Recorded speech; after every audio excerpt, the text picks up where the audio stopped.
Hi! Within this lecture, we're going to discuss how we can use robots.txt to use in our penetration tests. And I'm going to show you this example in Metasploitable, so you better open your Metasploitable and Kali Linux on a NAT network. And robots.txt is used for instructing crawlers what to do when they land on the website. And by crawlers, I mean the crawlers the search engines or other websites use. So Google uses crawlers in the web, so they send some robots to crawl all over the web and log the web information to their database so that people can find websites when they search in Google.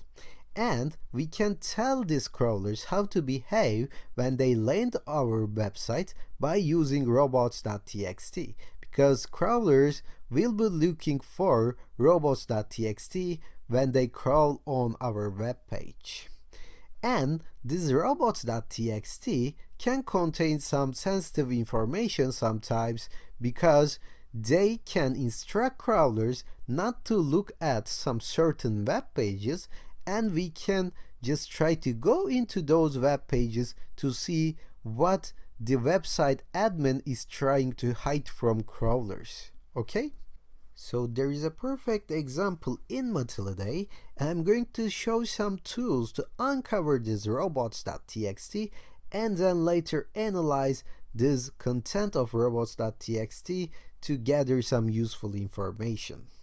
So let me copy this link, Matilda link, and let me go back to my Kali Linux terminal, and I'm going to use a tool called derp. And if you run derp, it will show you the instructions of usage.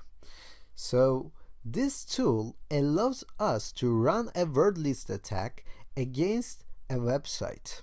So let me show you by example. If you run derp and paste the URL, it will run this word list attack, and it will find some common pages and URLs that are hidden from the users in a website. Okay, so let me show you what I mean by analyzing these results.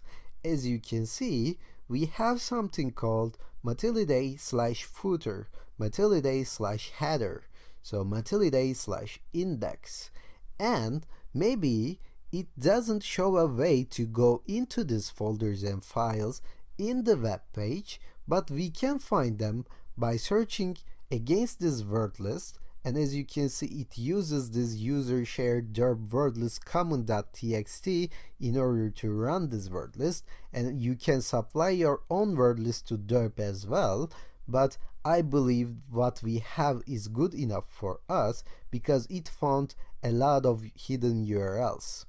So maybe this robots.txt is not shown on the main page, but we can see they exist in here, right?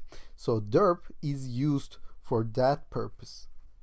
I can see some login pages, I can see some notes, for example. Actually, let me open these notes and see the content if we can find anything hidden in here. Let me paste and go. As you can see, we have some usage instructions. Most probably we don't have access, we don't have any menus directing to that link in the Matilda folder, in the Matilda web page. But since we found this, we could see the content of it. So here I have phpMyAdmin and I have robots.txt. So let me copy this robots.txt and paste it in here. Okay, so choose everything, delete everything, and say paste and go. And here we have the instructions for crawlers. It says that you cannot go to passwords, you cannot go to config.inc, you cannot go to JavaScript. So since admin doesn't want crawlers to go into those websites, maybe we can check to see if we can reach to those folders, if we can reach to those files, and try to get the information out of that files. And Of course, if a web administrator properly configures their website, we shouldn't see them. But sometimes they miss these things, and it is easy to get this information by just running them on the URL.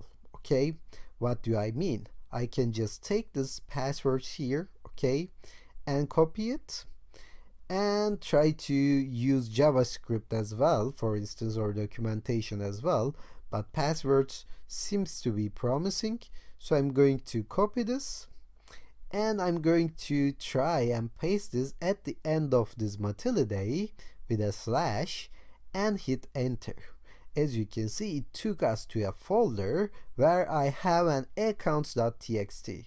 If I click on it, I can get the admin account and the admin password.